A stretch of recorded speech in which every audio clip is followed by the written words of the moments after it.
Hello बच्चों, स्वागत है आप सभी का मेरे अपने YouTube channel NCERT school coaching classes पे। आज का जो वीडियो होने वाला है वो कक्षा 12वीं के अंग्रेजी के सब्जेक्ट के ऊपर होने वाला है, क्योंकि मैं इस वीडियो में अंग्रेजी के सब्जेक्ट में जो जो प्रश्न आपको वार्षिक पेपर में देखने को मिल सकता है उन सभी प्रश्नों के इम्पॉर्टेंट सूची को लेकर इस वीडियो में आया हूँ।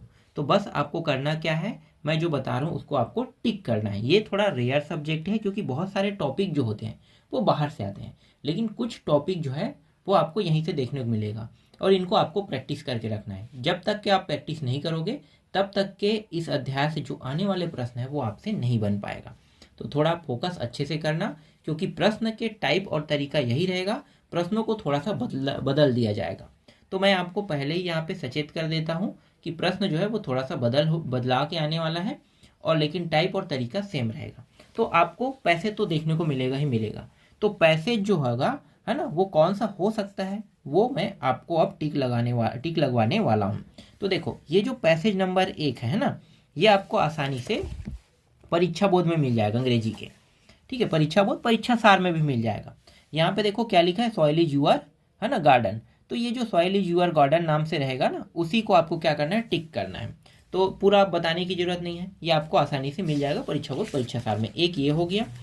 दूसरा पैसेज ये हो गया। देखो यहाँ पे आगे में क्या लिखा है, to make our life a meaningful, है ना। तो ये लिखा रहेगा, बस आपको क्या करना है, इसको टिक कर देना है।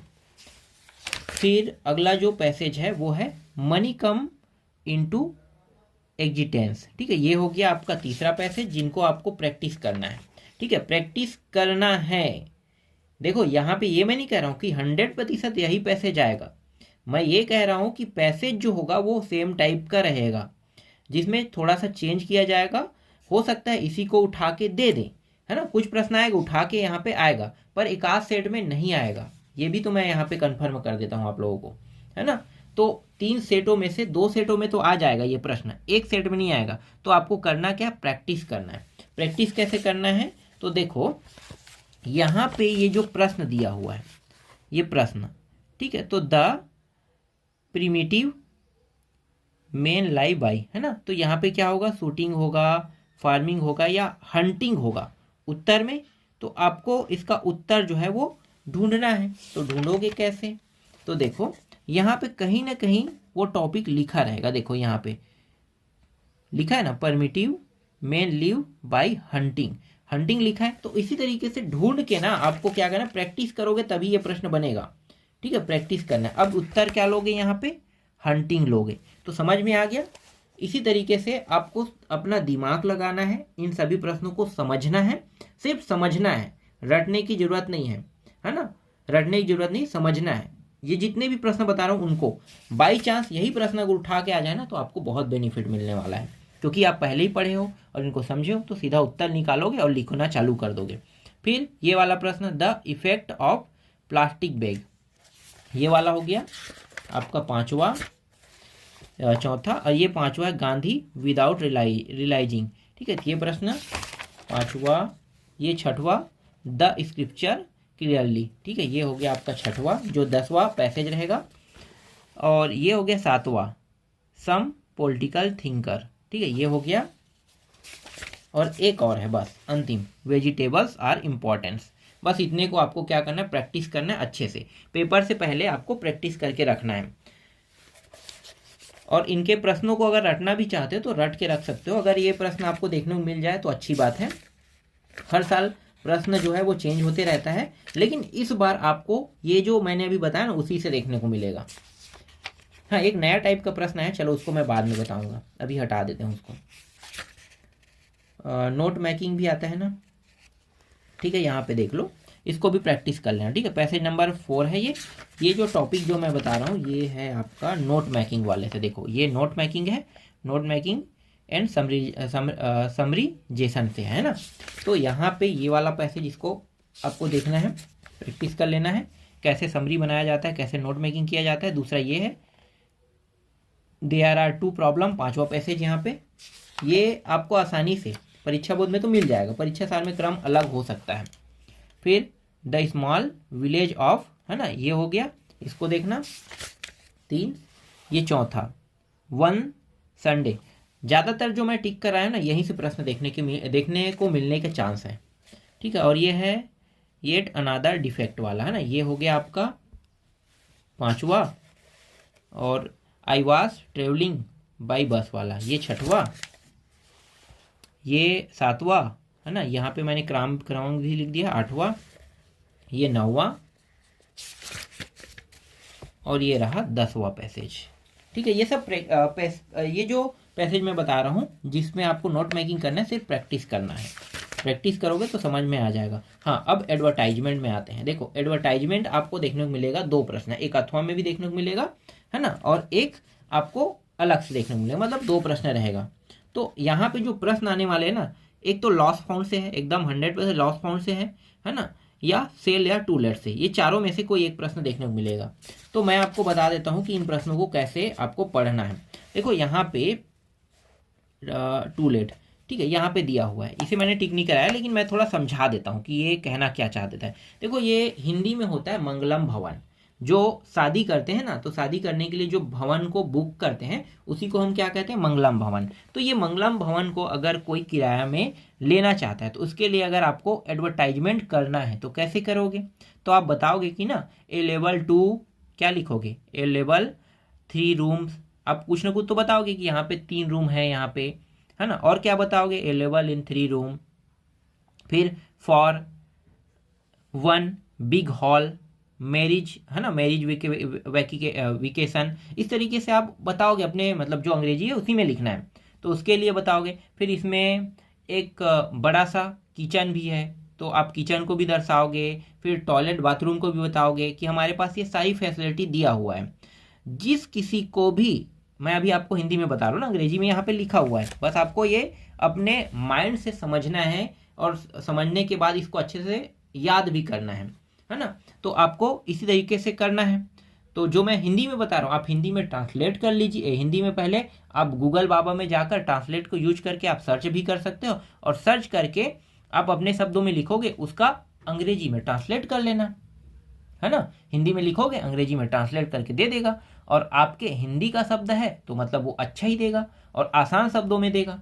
या आप चैट जीपीटी का यूज कर रहे हो तो वो भी अच्छे से दे देगा। चैट जीपीटी प्रश्नों के उत्तर के लिए अच्छा है ना, लेकिन ट्रांसलेट के लिए अभी तो मैं नहीं कह सकता। ट्रांसलेट आप गूगल बाबा में ही करना, तो ट्रांसलेट कर सकते हो। तो जिस किसी को भी मंगल भवन को किराए में लेना है, चाहे वो 1 दिन के लिए है, चाहे 1 महीने या 1 साल के लिए, इसके लिए अलग अलग जो राशि है वो पहले ही तय है, और जिनको भी लेना है वो हमें इस नंबर पे कांटेक्ट कर सकता है ना। और ये जो कांटेक्ट नंबर है, ये 10 बजे से 4 बजे तक अवेलेबल, आप ये भी बता सकते हो जैसे कि यहाँ पे। तो ये एडवर्टाइजमेंट है, ठीक है। अब इसी तरीके से लॉस का भी, लॉस, कोई सामान लॉस मतलब गुम गया है या चोरी हो गया, उसका मतलब तो लॉस ही होता है। तो सेम एडवर्टाइजमेंट ना लॉस के लिए भी करना है और फाउंड के लिए भी करना है। देखो, लॉस का मतलब क्या हो गया, जब आपका सामान गुम जाता है तो आप पेपर या कहीं पे अपने सामान के लिए क्या करते हो, एडवर्टाइजमेंट देते हो। पेपर में भी दोगे तो लॉस कहोगे ना। और जो सामान गुमा, जैसे आपका आधार कार्ड गुम गया है, तो आधार कार्ड गुम गया तो आप बताओगे कि ये जो आधार कार्ड है ये गुम गया है, और आधार कार्ड जो है ये मेरे लिए बहुत इंपॉर्टेंट डॉक्यूमेंट है, जिस किसी को भी मिला होगा वो मुझे इस नंबर पे या इस एड्रेस में उस आधार कार्ड को भेजने की, नंबर में कॉल करने की कृपा करे वाले, मतलब वही कॉल करने की बात करना है, और दूसरा है इस एड्रेस में भेजने के लिए कहना है। जो भी राशि लगेगा वो राशि मैं देने के लिए तैयार हूँ, है ना। ये तो इतना तो करना ही पड़ेगा। तो ये लॉस हो गया। अब फाउंड में जस्ट उल्टा करना है। क्या है फाउंड में, जैसे कि कोई व्यक्ति पाया है, अब भाई मान लो मेरा ही सामान गुम है और लेकिन मैं ही कुछ पा गया दूसरे का, तो मैं क्या करूँगा, उसको दूसरे को रिटर्न करूँगा। तो मैं फिर से एडवर्टाइजमेंट दूंगा, है ना, कि मैं ये सामान पाया हूँ, जिस किसी का भी होगा आईडी प्रूफ के साथ आइए और वो सामान को ले जाइए। इसके लिए ये इस नंबर पे कांटेक्ट कीजिए, बस ये बताना है। और इसका जो भी चार्ज भेजने या इसमें लगेगा वो चार्ज आपको देना पड़ेगा, बस ये लिखना है। हो गया फाउंड का खत्म। फॉर सेल का भी ऐसी है ना। तो ये इंपॉर्टेंट मैंने अभी आपको बताया ना, ये ऐसे ही आएगा। एक प्रश्न आपको देखने को मिलेगा ही मिलेगा। तो इससे तो फिक्स है ना 4 नंबर आपका, मेरे हिसाब से तो हो गया होगा। अब यहाँ पे इंपॉर्टेंट मैं नोटिस बता देता हूँ, जैसे कि देखो फाउंड है ना, तो ये वाला हो गया, ये पहला यहाँ पे देख लो, ठीक है। एक नोटिस ये हो गया, दूसरा नोटिस ये हो गया, तीसरा नोटिस क्विज कंपटीशन का हो गया। चौथा नोटिस डिबेट कॉम्पिटिशन। क्विज और डिबेट कॉम्पिटिशन में कोई अंतर नहीं, क्विज के जगह डिबेट, डिबेट के जगह क्विज लिख सकते हो आप लोग। देखो जब भी नोटिस बनाया जाता है तो नोटिस जैसे यहाँ पे लिखते हैं स्कूल है, नोटिस है, यहाँ पे डेट भी डाल सकते हो और किस चीज़ के बारे में ये नोटिस है। जैसे कि क्विज कंपटीशन किसी चीज़ के बारे में है तो आप उस फंक्शन के बारे में बताओगे कि यहाँ पे ये फंक्शन होने वाला है इसी डेट से, जो भी पार्टिसिपेट करना चाहते हैं वो इस डेट में पार्टिसिपेट कीजिए और इस डेट तक के अपना नाम यहाँ पे लिखवा सकते हो। ठीक है, बस इतना ही इसमें रहता है। और संपर्क करने के लिए यहाँ पे आप सेक्रेटरी जो भी हो वो और डेट को आपको लिख देना है, बस इतना करना होता है। तो नोटिस तो मुझे बहुत सरल लगता है। अब आते हैं लेटर पे, है ना। लेटर बहुत इंपॉर्टेंट है। एक तो होता है फॉर्मल लेटर, एक इनफॉर्मल लेटर होता है। तो फॉर्मल लेटर आप लोग नहीं बना सकते, इनफॉर्मल लेटर को आप बना सकते हो, क्योंकि जो फॉर्मल लेटर है ना वो अब काफ़ी टफ आता है, काफ़ी टफ आते हैं। लेकिन इनफॉर्मल अब आपके लिए सरल हो गया। तो इनफॉर्मल लेटर में जैसे कि सिस्टर की शादी में जाने के लिए आप छुट्टी ले रहे हो, छुट्टी नहीं है ये, हम लोग मतलब किसी को सिस्टर की शादी में जैसे जाना है ना तो अपने दोस्तों को क्या करोगे, अब बधाई पत्र वो दोगे ना, तो ये वही वाला है। इसी तरीके से ये भी है, दोस्त, पिताजी, डियर जो भी हो उसको भेजने वाला, ये हो गया दूसरा। तीसरा नीट और जेईई की एग्जाम में पास होने के कारण आप खुशी मना रहे हो, तो ये हो गया तीसरा। और एक और है चौथा, ये 4 देखना ही है।